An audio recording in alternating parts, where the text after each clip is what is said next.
So, Chris, I mean, I immediately thought of you when I read this over the weekend because, you know a lot about how the Pentagon works and, how the military works. And I haven't seen a Secretary of Defense kind of go missing for a week and nobody really noticed. Have you? Yeah. Well, let's just say it's unusual. Yeah. But who's surprised about this, Glenn? I mean, you talked about the judgment. I would add, in addition to it displays his poor judgment, the arrogance that this secretary has demonstrated again and again. But it's perfectly on brand for his leadership and for the Biden administration. And one thing I would emphasize, Glenn, and that I think some of your listeners may understand, but not all of them, and that is the culture and the expectations of the military. They're different than it is in the civilian world. You give military members tremendous trust because you give them tremendous power. But that demands certain behavior, and one of those is that you just don't show up at work, without telling someone, without, telling the people who are going to cover for you, without telling your boss. If a young sergeant or a young lieutenant did that, they'd be facing severe repercussions. And yet he didn't show up. He didn't tell the assistant secretary, who, as everyone knows now, was vacationing in Puerto Rico. She didn't even know. And worse, he didn't tell his boss. Or I don't know, maybe he told Biden, and maybe President Biden forgot, because that would be a possible explanation as well.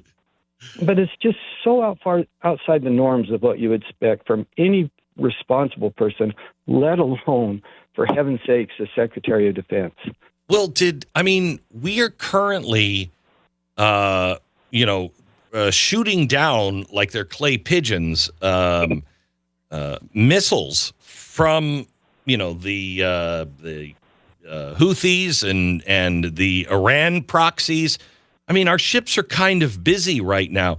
In a week, is there no thought that maybe somebody might call in and say, hey, what should we do? Yeah. Yeah, so not only the ongoing, skirmishes we're having with the Houthis, which is a whole nother conversation, by the way, but, there's also the efforts that we have in the war in Gaza. Who's coordinating with the Israel Air Defense Ministers on those efforts? What about the fact that we had a strike into Baghdad during this week on January 4th?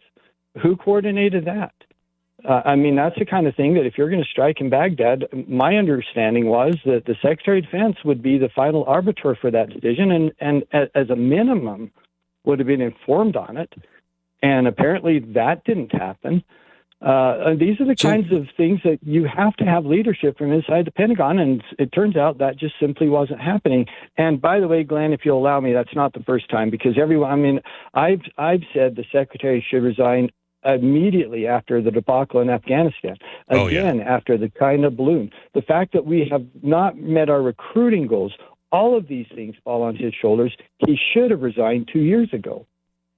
So who's actually running things, Chris? Yeah, people ask that question all the time, both about the White House and in some cases about the Pentagon. Well, I think aside from his absence this last week, that this general is running things. I've seen it reflected in the decisions they make, or the lack of decisions, or the poor decisions. Now, if you ask about who's running the White House, I truly don't know. And we used to say that, Glenn, as kind of a joke, but now we say it very seriously, because you look at this president and you know that he doesn't have the capability to be running the most powerful government in the world. So then who is? But there's no question Secretary Austin's running the Pentagon, again, short of last week. And you see it reflected in the decisions that they make, in the poor judgment that is now filtered down through the entire Pentagon, through the entire Department of Defense. And it breaks my heart to see the institution that I spent much of my life serving, and so did my brothers and my fathers and now our nephews and nieces, to see it so abused by arrogance and judgment that just isn't up to what these fine young men and women deserve. Well, I understand why he, didn't want to talk about the penile reduction surgery. But if it wasn't that, let's just say it wasn't that, why not say why you're going in? What's the big deal? Yeah. Well, and so if people, and I have an understanding of this, Glenn, as you know, that I recently resigned from Congress because of health concerns with my wife. So I'm sensitive to the fact that they're, in a day that is very, very public, or when you serve in a public position, that, there are sensitivities regarding health concerns. I get that, but you don't hide it. I mean, so maybe we don't need to know why he went in for elective surgery, but if you have a reaction that puts you in intensive care, that's different. And that has to be discussed. And if you're not going to discuss the reasons why, and I think, again, being in intensive care just kind of demands an answer. But if you're unwilling to talk about that, you still have to tell people, here I am, and don't worry because my assistant secretary knows I'm here. No, she didn't. And don't worry because my boss, the President of the United States, knows and has made accommodations. No, he didn't. That's the minimum that we would expect is communications about it. And one last thing on this, Glenn, and I think this is important. The secretary doesn't disappear into a hospital and not have a large team of people know that. I mean, he was certainly accompanied in the hospital with probably more than a dozen people, maybe several dozen, and none of them acted responsibly either. Some of them should have raised their hand and said, hey, the American people and leadership at the White House deserves to know where we are today. Chris, thank you so much. I want to ask you about your look at 2024. I'm going to give you a second to think about it as I do a commercial. But what are we facing in 2024 that keeps you awake at night or makes you feel good that this is coming our way? We'll talk about that in 60 seconds. Chris Stewart is with us. Chris, you've been a congressman. You've worked in intelligence. You have been with the services forever, you and your family. What do you look at now and say, this is something that keeps me up, or this is something that I keep looking at and saying, well, that's good. There's some good news coming. Yeah. Well, okay, let me do the good news, because I do think that we are on a tactical basis, which is we haven't won the war, but we've won a few battles. I do think we are turning the tide on some things. You mentioned earlier about ESG or some of the real kind of battles, social battles that we've had. And I think people are just exhausted by it. And frankly, I think they're sickened by it. And we are winning on a couple of those things. And I think it's going to clearly be one of the primary conversations during the election. And I think, again, we're winning some of those battles, or at least we're slowing some of them down. But I think this year, Glenn, just has the potential to be just such a mess. And it's going to hinge on the election. Glenn, that the last book I wrote that you and I've talked about, the premise of that is a contested election where we truly have half the country who just says whoever wins, he's not legitimate. I will never recognize him as our president. And President Trump is going to be found guilty of some charges. It's just almost inevitable. We don't know which ones, but he will be. And then the Democrats are going to say, look, he's a criminal. He can't be the president of the United States. Well, we know that's not true. The criteria to be the president of the United States is really simple. You got to be 35 years old. You got to be a U.S. citizen. And no state, no person, no other agency or organization can add requirements. That's it. And so the president's going to continue to run, and the Democrats are already setting it up to say, well, two things. Number one is he's a Nazi, he's an authoritarian, and therefore we can never let him serve. And the second is, he's a criminal. And I think, meanwhile, the Republicans look at this and go, well, you all, the projection on this is just beyond irony about them accusing Republicans of being totalitarian when we've seen the history of what they've done.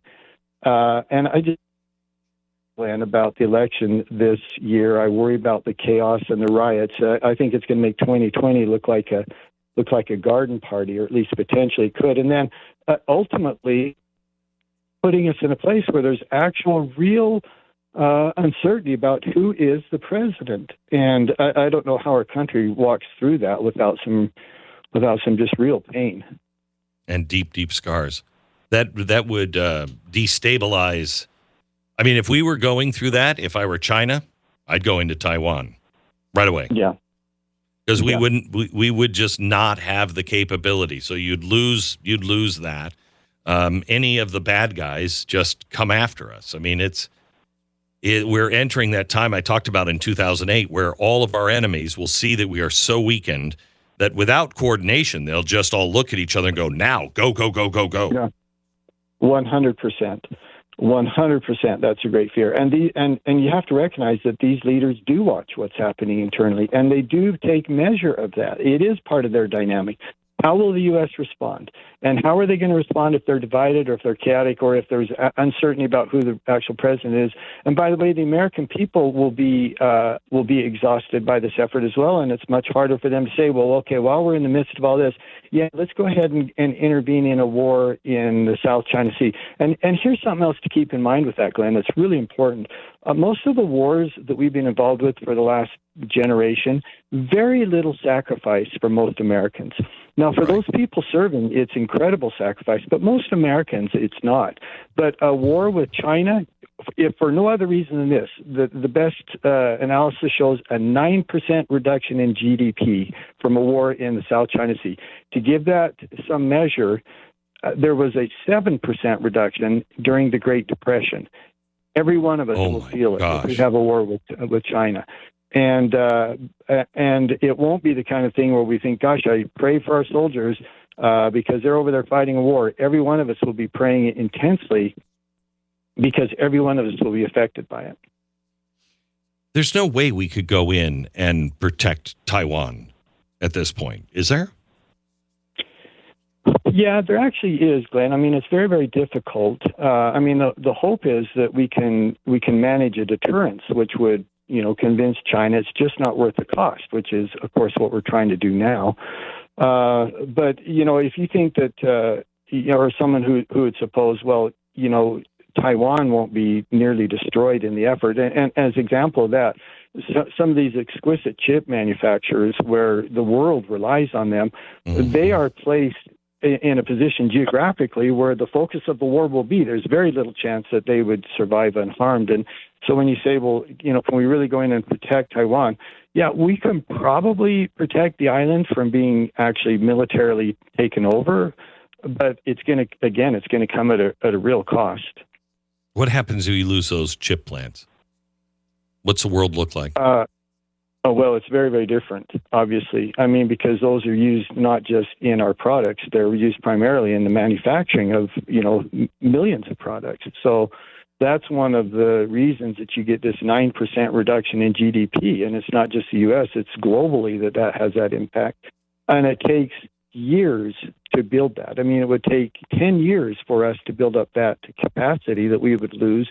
The good news is China, it'll take them a generation. They have no capability or very, very limited capability to build it up. It would not be in President Xi's lifetime. So they would be hurt more than we would, but still it would be a dramatic impact on the global economy. Is it reasonable to say just let them have it? Just let them take it? Why defend it? Let them take it.